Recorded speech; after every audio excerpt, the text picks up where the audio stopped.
Bonsoir à tous, bienvenue dans votre émission, votre projet pour la Réunion.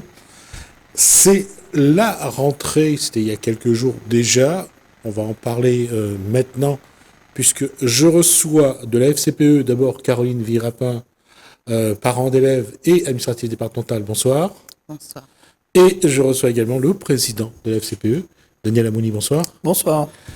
On va aller... Bon, il y a un événement pour vous, c'est dans une semaine à peu près, c'est votre congrès. Oui, 10 jours à peu près, oui. Ouais.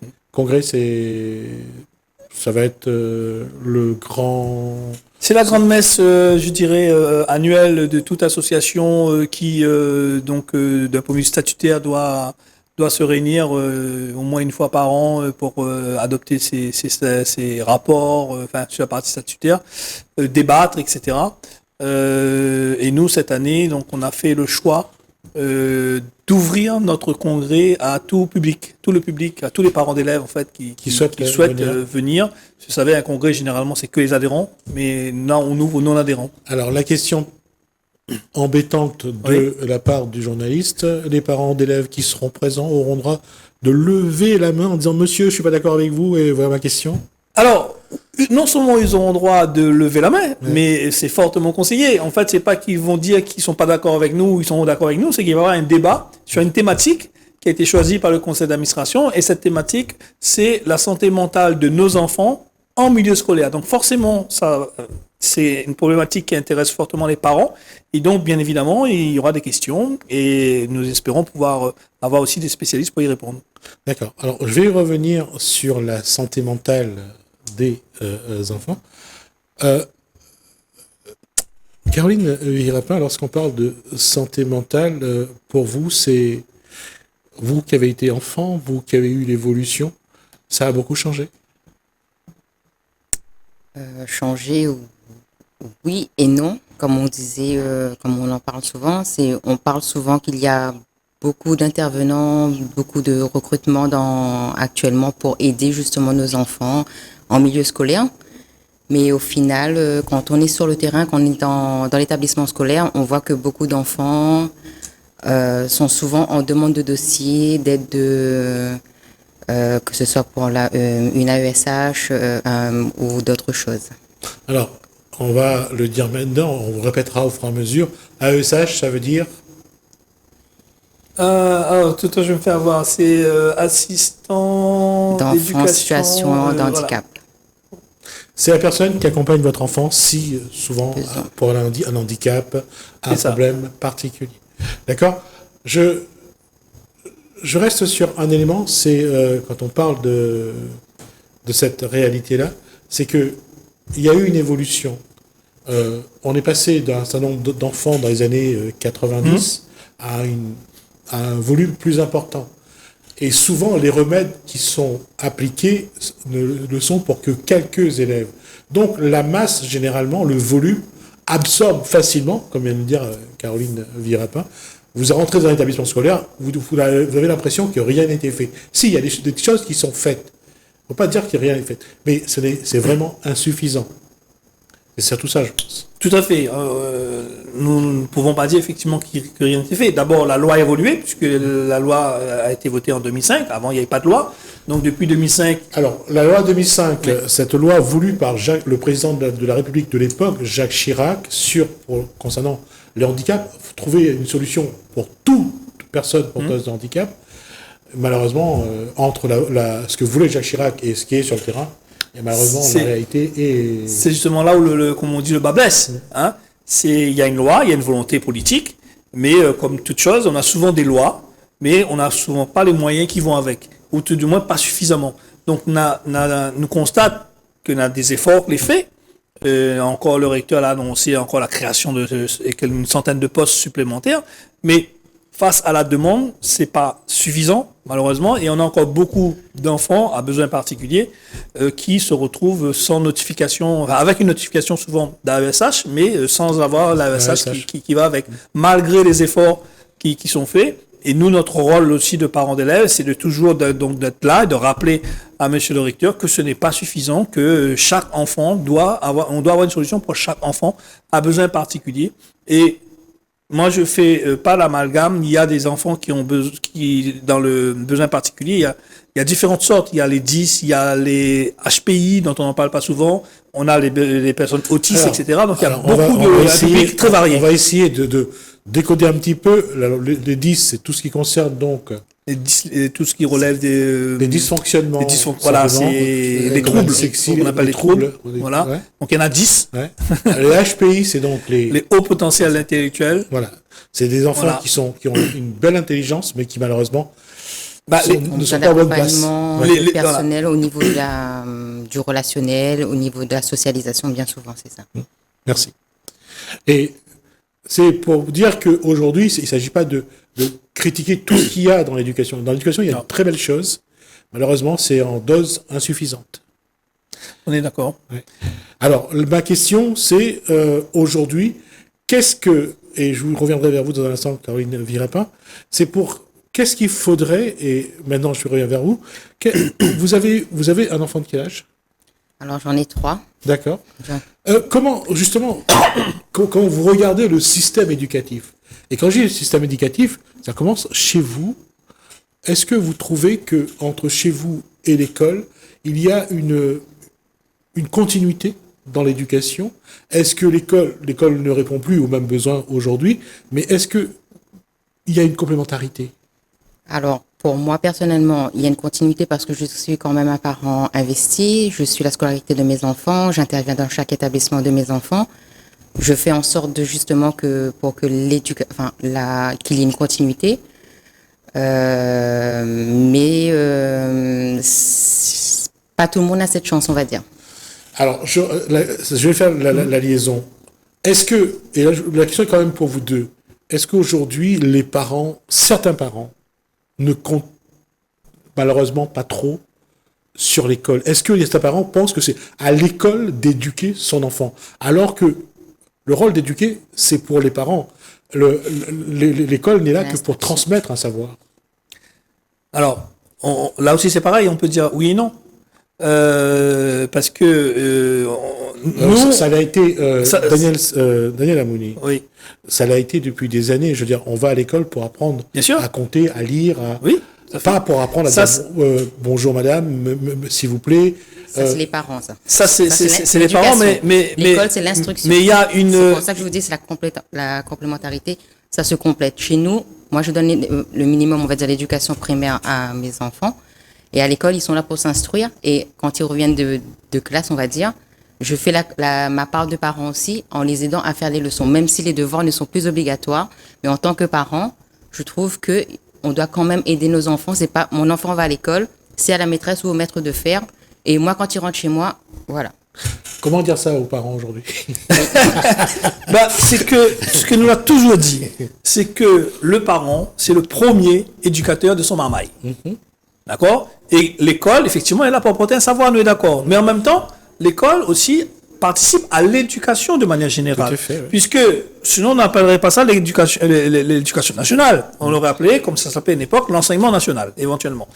Donc, il y a une complémentarité et une coéducation. Ce qu'on a toujours défendu à la FCPE, c'est la coéducation. Et non pas le parent, en fait, qui se décharge sur l'enseignant, et non pas non plus l'inverse, où l'enseignant se décharge sur les parents en donnant des devoirs à faire à la maison en très grande quantité. Ce qui est autorisé, notamment dans le premier degré, c'est les leçons, quelque part. Les devoirs sont interdits à la maison. Donc, il doit y avoir ce travail en partenariat entre les parents et les enseignants. Il est vrai que pour un certain nombre de parents, on constate que ils se défaussent un peu sur les enseignants. Mais l'inverse est vrai aussi. Quand les enseignants n'arrivent pas à faire respecter le programme, ils donnent beaucoup de devoirs et se déchargent un peu sur les parents. Donc chacun doit rester à sa place, mais à travailler ensemble. Et c'est là, et je vais vous poser une question, quand même, d'ailleurs, tous les deux. On est d'accord sur une chose, hein. Là, c'est pas facile de communiquer avec l'éducation nationale, avec les enseignants, y compris pour les parents. Je suis pas la personne la mieux placée parce que moi, justement, j'ai pas ce problème. D'accord. Je sais pas si le fait d'être, on va dire, être parent investi, être à la FCPE, Moi, j'ai pas ce problème. Mais justement, souvent, je dis aux parents autour de moi, il faut pas avoir peur de traverser le portail parce que personne mange à l'intérieur. Ils sont humains comme nous. Et justement, si quelque chose ne va pas, justement, ils sont là pour et de travailler ensemble avec les enseignants. Tout à fait. Mais c'est vrai qu'il est moins facile aujourd'hui de pouvoir toucher rapidement un enseignant parce que il faut souvent prendre rendez-vous. Les enseignants, beaucoup n'habitent pas sur place, donc ils doivent rentrer chez eux. Alors que à une certaine époque, les enseignants étaient plutôt de la même commune, voire même du même quartier. C'était beaucoup plus facile. Il y avait cours le samedi. Et les parents étaient plus disponibles le samedi également pour rencontrer les enseignants. Donc là, ça a changé, la société a changé, la vie a évolué. Il y a aussi des contraintes aujourd'hui qui nous sont imposées par la sécurité, Vigipirate, etc. C'est très compliqué de rentrer dans un établissement scolaire aujourd'hui. Et donc, on a des parents en fait qui n'osent pas, qui n'osent plus, et voire même qui quelque part abandonnent, se dire bon, c'est pas la peine parce que c'est devenu compliqué pour certains parents, c'est compliqué. Il y a une chose aussi, on voit que dans l'évolution, les établissements sont de plus en plus fermés, hermétiques, c'est-à-dire qu'avant on pouvait passer de l'extérieur voire à l'intérieur. Aujourd'hui, c'est de moins en moins possible. L'arrivée des uniformes dans les écoles primaires commence aussi. Dans les collèges, c'est déjà ça avait été testé au niveau national l'année dernière. On voit qu'il y a une forme de réglementation rigoureuse qui se met en place. Comment vous regardez ça, vous, parents? Je vais laisser mon président répondre parce que là-dessus... En ce qui concerne la FCPE, quand on dit que ça s'est développé au niveau national, pas tant que ça. Il y a beaucoup d'établissements, sur la centaine d'établissements qui devaient l'expérimenter au niveau national l'année dernière, beaucoup y ont renoncé. Ils ont renoncé pourquoi? Parce que la FCPE et les parents d'élèves sont montés au créneau pour dire non. Non à l'uniforme. À l'école, l'école, c'est pas l'armée. C'est pas un établissement militaire. Et beaucoup donc de parents ont dit non. Donc il y a un certain nombre, pas dire beaucoup, mais un certain nombre, une bonne partie des établissements au niveau national qui ont renoncé à l'expérimentation et sous la pression d'un certain nombre de parents. Donc ce n'est pas aussi simple que ça de dire que...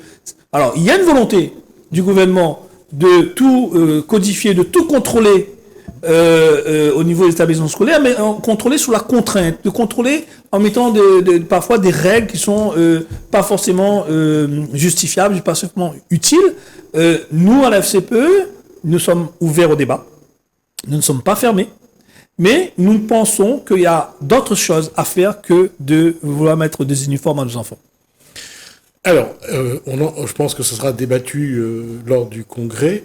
Aujourd'hui, quand on regarde l'évolution de l'éducation nationale, l'école ne peut plus absorber les souffrances sociales des familles et de leurs enfants. L'école est même en souffrance déjà, surtout quand on regarde le nombre d'enseignants qui ont besoin de partir en repos et de se reconstruire. On travaille déjà sur ce que doit être l'école dans quelques années.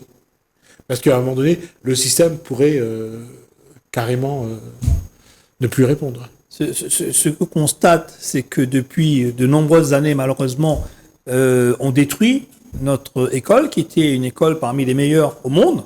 Aujourd'hui... Elle est la dernière. Voilà, on est quand même en bas de classement. Donc, on a, année après année, à force de taper à coups de marteau et de détruit le nombre l'école en dévalorisant le métier d'enseignant, en dévalorisant le rôle des parents et en réduisant de plus en plus justement les relations entre les parents et les enseignants, entre le parent et l'administration, et en réduisant les programmes, en modifiant. Bref, on a fait beaucoup de choses ces dernières années qui ne vont pas forcément dans le bon sens.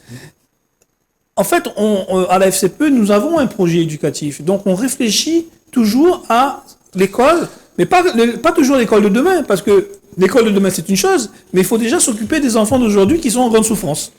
Karine Virapin, c'est le moment pour les parents de reprendre en main une éducation qu'à un moment donné, que l'école a accaparée, Et comme on le voit actuellement, où le gouvernement réfléchit à des sanctions aux parents trop absents dans l'éducation, c'est le moment de dire aux parents, reprenez l'éducation, reprenez votre enfant, reprenez son avenir en main.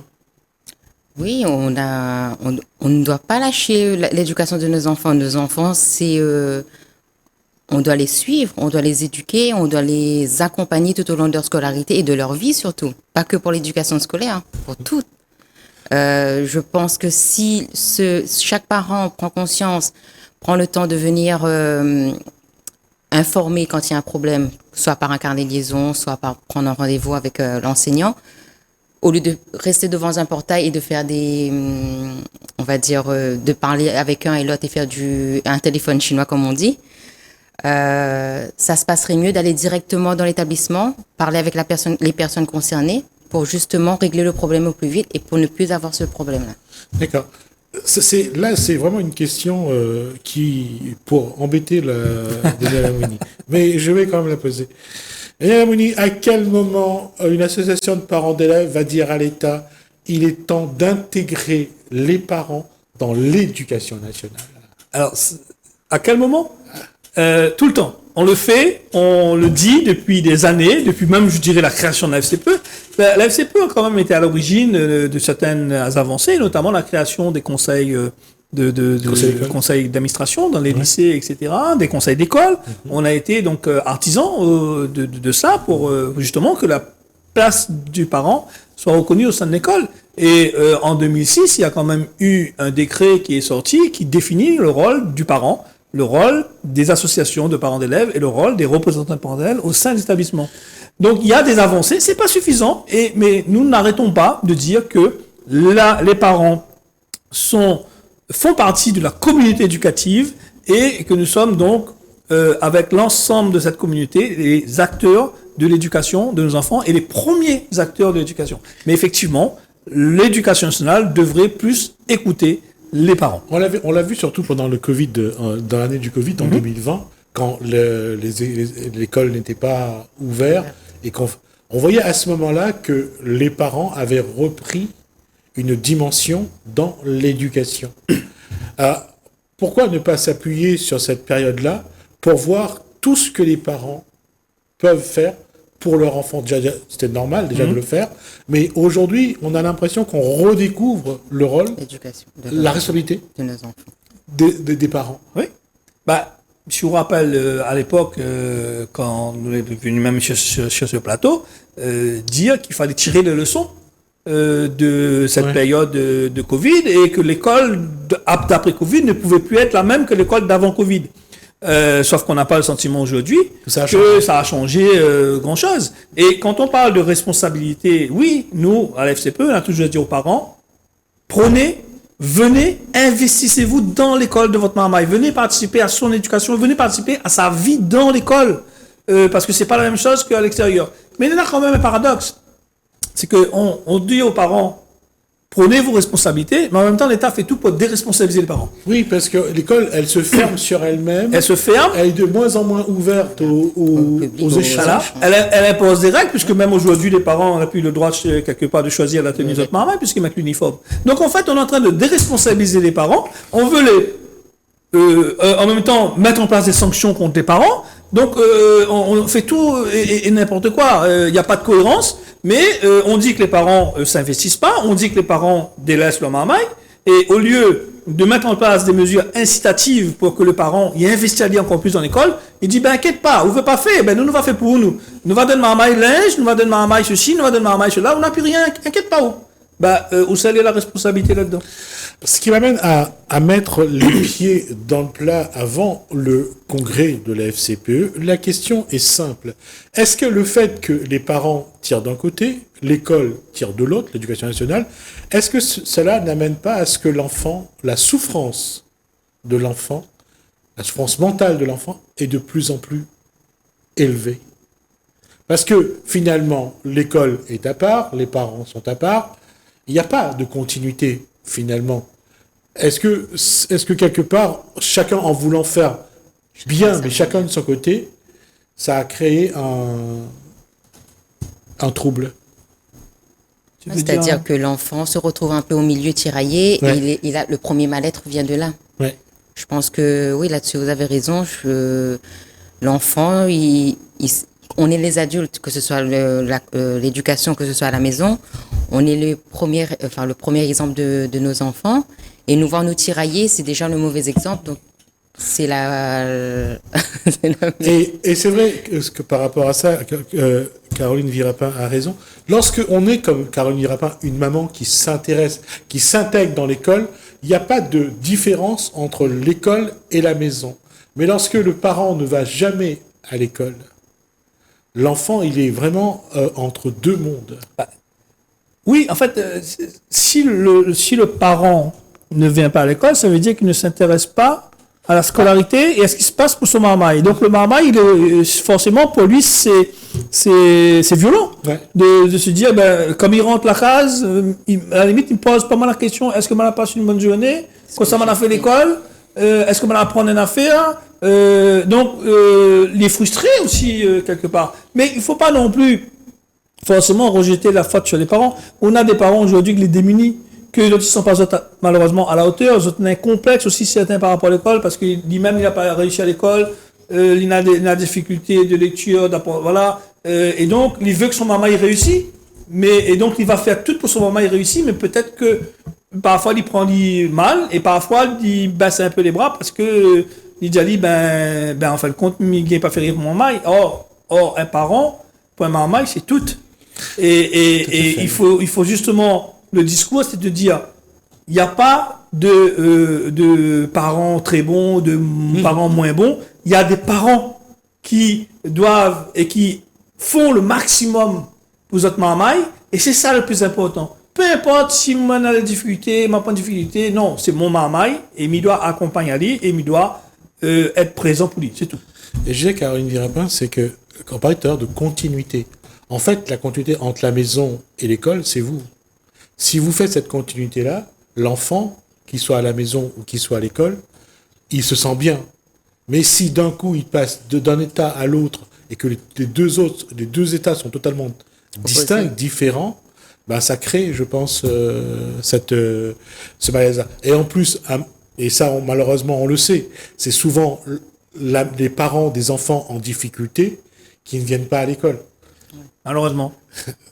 C'est ça, c'est là où le bas blesse, finalement. Après, il faut aussi nuancer un petit peu ce qu'on dit. Ouais. Parce que autant il doit y avoir une certaine continuité, mais autant il faut aussi avoir une rupture par rapport à l'école. Non, après, je veux dire, il faut d'abord construire. Oui. Après, la rupture vient. Mais si on ne construit pas avant, il y a le malaise. La rupture ne peut pas se faire. On est d'accord. Ouais. Mais c'est pour ça que je dis qu'il faut nuancer. Oui, je suis d'accord. Et il faut trouver le bon équilibre entre les deux, parce que si le maman il retrouve à dire à la maison comme à l'école, ou à l'école comme à la maison, on a un problème aussi. Parce qu'il faut aussi pouvoir... c'est des temps différents. Et comme il disait depuis le début, il doit y avoir une complémentarité. Et pas forcément il substituer à l'autre ou que les plus forts que l'autre. Non, il doit y avoir l'équilibre entre les deux. Il y a ce qui se passe à l'école, il y a des choses qui se passent à l'école qui ne pas obligé d'arriver à la case. Et il y a des choses qui se passent à la case qui ne pas obligé d'arriver dans l'école. Et voilà. Et là-dedans, il faut trouver ce milieu. Et le marmaille, comme on a dit, il doit grandir dans tout ça. D'un côté, avec des parents qui occupent à lui et qui donnent à lui tout ce qu'il a besoin, notamment le plus important, c'est de l'amour.